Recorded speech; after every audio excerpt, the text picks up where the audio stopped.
E kam marrë detyrën në momentet e para jam hasur me një kërkesë nga një auditues, punonjës pjesë e stafit të kontrollit lartë shtetit, i cili më ka shfaqur një shqetësim në punën audituese. Konkretisht, nëse më lejoni ta shpreh, dhe unë kam qenë i detyruar që të kthej një përgjigje sepse ka qenë pjesë e stafit. Më ka kërkuar, ka qenë pjesë nëse më lejoni gjithmonë, pjesë e stafit auditues në Ministrinë e Jashtme. Në atë periudhë, Ministria drejtohej nga zëvendës ministri zoti Caka, dhe audituesi ka shprehur pamundësinë për të adresuar gjetjet. Konstatimet tona tek ministri.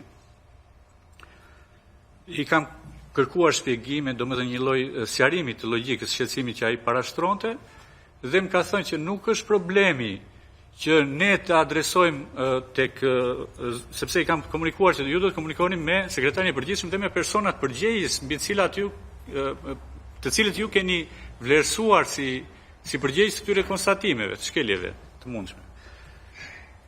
Më është transmetuar që shqetësimi nuk është transmetimi te zoti Caka, por është mungesa e mundësisë për t'ia transmetuar gjetjet kryeministrit, sepse ai duhet të jetë, të themi, autoriteti drejtues Ministrinë e Punëve të Jashtme.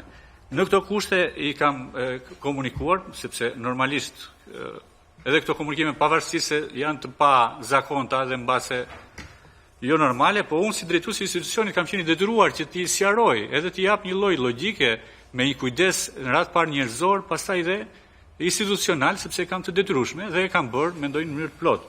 Për shkak të situatave të tjera që kanë pasuar, jo duke pas parasysh këtë rast, por situata të ndryshme, punonjësi është larguar nga institucioni. Dhe për rrethanat e largimit, unë jam i gatshëm në momentin e parë të mundshëm që t'ju vënë dispozicion jo vetëm praktikën, por t'ju relatoj gërm për gërm e curin e problematikave që kanë mbartur. Në vazhdimësim ka dërguar, të themi, shkresa të ndryshme, nuk duhet i referoj anonime, por rast konkret në cilin më ka kërkuar, në letrën që më është drejtuar, më shprehur që unë edhe jo vetëm unë do t'i kërkojmë institucioneve ndërkombëtare që mua personalisht, kryetarit kontrollit lartë shtetit, t'i jepet suporti i duhur për të audituar punën e kryeministrit të Republikës Shqipërisë, sepse unë nuk kam mundësi për shkak të frikës që të auditoj punën e kryeministrit. Tani çfarë duhet të bëj në këto lloj situatash? Po këto janë rastet konkrete, unë i vlerësoj të gjitha.